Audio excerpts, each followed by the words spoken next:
In chapter 2, Jonas and his father are speaking about the ceremony of 12, where the 11s, which means you're 11, you get given your job in the community, in society. And they're talking about the different rules there are, that when you turn 8 or 9, you get a bicycle, that people don't break the rules, that there's a group of people called the elders who make decisions, and the receiver is the most important person in this community. Remember, this is a community where each family has a boy and a girl, a mum and a dad, and that's it. That's all you're allowed. So there's lots of rules, and if you break them, you get released. Chapter 3. Oh, look! Lily squealed in delight. Isn't he cute? Look how tiny he is. And he has funny eyes like yours, Jonas. Jonas glared at her. He didn't like it that she had mentioned his eyes. He waited for his father to chastise and tell off Lily. But father was busy unstrapping the carrying basket from the back of his bicycle. Jonas walked over to look. It was the first thing Jonas noticed as he looked at the new child peering up curiously from the basket. The pale eyes. So light eyes, not dark eyes. Almost every citizen in the community had dark eyes. So this child doesn't. His parents did and Lily did. And so did all of the group of his friends and family and other members. But there were a few exceptions. Jonas himself and a female 5 who he had noticed had different, lighter eyes. No one mentioned such things. It was not a rule, but was considered rude to call attention to things that were different about individuals. Lily, he decided, would have to learn that soon, or she would be called in chastisement because of her insensitive chatter. So she'd be called into like a detention because she's rude. Father put his bike into its port. Then he picked up the basket and carried it into the house. Lily followed behind, but she glanced back over her shoulder at Jonas and teased, Maybe he has the same birth mother as you. Remember, mums don't give birth to their own child. Their child is given to them. So a birth mother is a woman that just gives birth to many babies. Jonas shrugged. He followed them inside, but he had always been startled or scared by the new child's eyes. Mirrors were rare in the community. They weren't forbidden, but there was no real need for them. And Jonas had simply never bothered to look at himself very often, when he found himself in a location where a mirror existed. Now, seeing the new child and its expression, he was reminded that the light eyes were not only a rarity, not very common, but gave the one who had them a certain look. What was it? Depth, he decided. As if one were looking into clear water of the river down to the bottom, where things might lurk which hadn't been discovered yet. He felt self-conscious, realizing that too he had that look.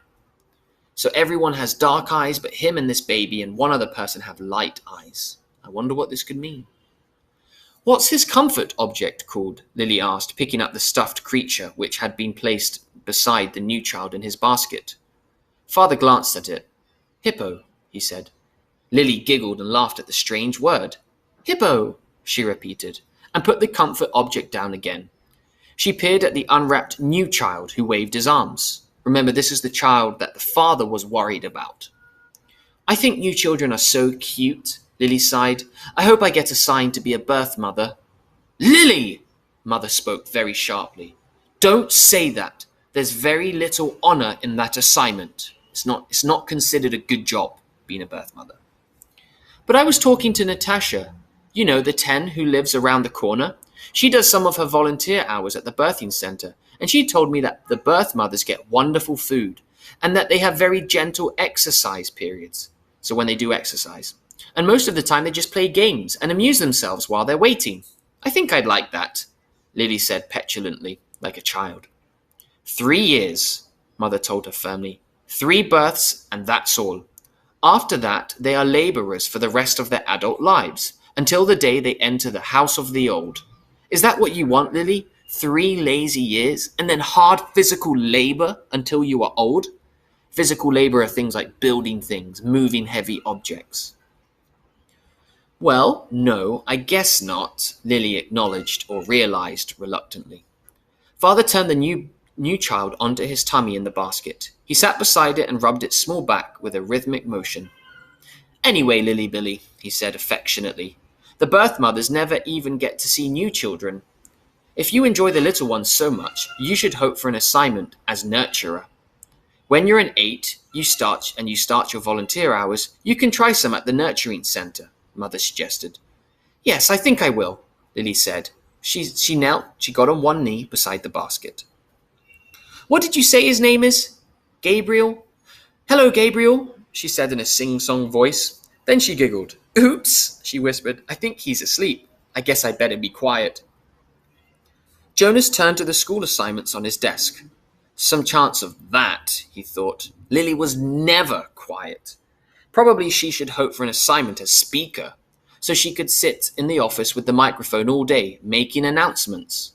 He laughed silently to himself, imagining his sister droning in on the self-important voice that all of the speakers seemed to develop, saying things like, Attention! This is a reminder to females under 9 that hair ribbons are to be neatly tied at all times. He looked and turned toward Lily and noticed to his satisfaction that her ribbons were, as usual, undone and dangling, not very nice. There would be an announcement like that quite soon, he felt certain, and it would be directed at Lily, though her name, of course, would not be mentioned. Everyone would know. Everyone had known. He remembered with humiliation, being embarrassed, that the announcement, Attention! This is a reminder to male 11s that objects are not to be removed from the recreation area and that snacks are to be eaten, not kept and hoarded, had been specifically directed at him. The day last month that he had taken an apple home, no one had mentioned it, not even his parents, because the public announcement had been sufficient enough to produce the appropriate remorse. He had, of course, disposed of the apple and made his apology to the recreation director the next morning before school. So remember, there's speakers everywhere that are telling and constantly talking to the people about what they should be doing. So there's a lot of control in this community. Jonas thought again about that incident. He was still bewildered by it, confused. Not by the announcement or the apology he had to make. Those were standard and normal things, procedures, and he had deserved them. But by the incident and what happened itself. He probably should have brought up his feeling of bewilderment that very evening when the family unit had shared their feelings of that day. But he had not been able to sort out and put words to the source of his confusion, so he let it pass. So he's talking about a time when he took an apple, and that's not allowed. It had happened during the recreation period, so break, for example, when he had been playing with Asher. Jonas had casually picked up an apple from the basket where the snacks were kept and had thrown it to his friend. Asher had thrown it back, and they began a simple game of catch, like throwing a football around. There'd be nothing special about it. It was an activity that he had performed countless times. Throw, catch, throw, catch. It was effortless for Jonas and even boring, though Asher enjoyed it. And playing catch was a required activity for Asher because it would improve his hand-eye coordination, his skills, which were not up to standards. But suddenly Jonas had noticed, following the path of the apple through the air with his eyes, that the piece of fruit had, well, this was the part that he couldn't really understand, the apple had changed. Just for an instant, it had changed in midair, he remembered. Then it was in his hand, and he looked at it carefully, but it was the same apple, unchanged. The same size and shape, a perfect sphere, circle. The same nondescript shade, about the same shade as his own tunic, the same color. There was absolutely nothing amazing or remarkable about that apple. He tossed it back and forth between his hands a few times, then thrown it again to Asher, and again in the air, for an instant only, for a second, the apple had changed. It happened 4 times. Jonas had blinked, looked around, and then tested his eyesight, squinting, closing his eyes at the small print on the identification badge attached to his tunic. He read his name quite clearly. He could also see the Asher at the other end of the throwing area, and he had no problem catching the apple. Jonas had been completely confused.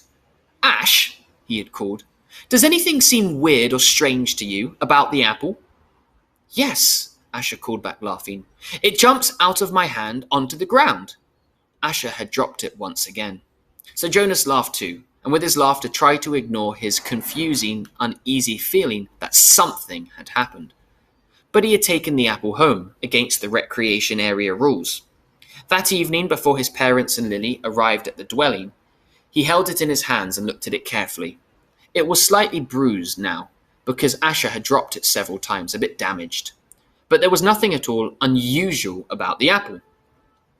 He had held a magnifying glass to it. He had tossed it and thrown it several times across the room, watching, and then rolled it around and around on his desktop, waiting for the thing to happen again. But it hadn't. The only thing that happened was the announcement later that evening over the speaker. The announcement that had singled and caught him out without using his name, that had caused both of his parents to glance meaningfully at his desk where the apple still lay.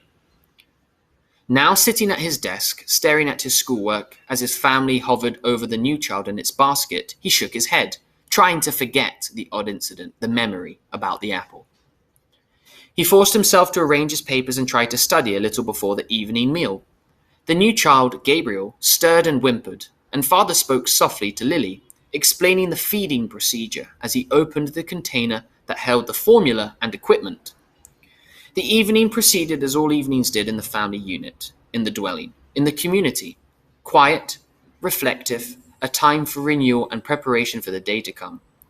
It was different only in the addition to it of the new child with his pale, solemn, knowing eyes. So, he forgets about the incident and then they settle down at night. So this chapter's basically the dad, Jonas's father, brings back a baby that's not been sleeping well. And because that's his job to do that, he's allowed to bring back a baby. The baby's called Gabriel, and it has pale and light eyes, just like Jonas. And there are only 3 other people in the community that Jonas knows of that have eyes like this. And then he starts to remember a time when he was throwing an apple with his friend Asher, and how the apple would change in the air. But he took the apple home by accident, and the person on the speaker had basically told everyone what had happened. That's the end of chapter 3.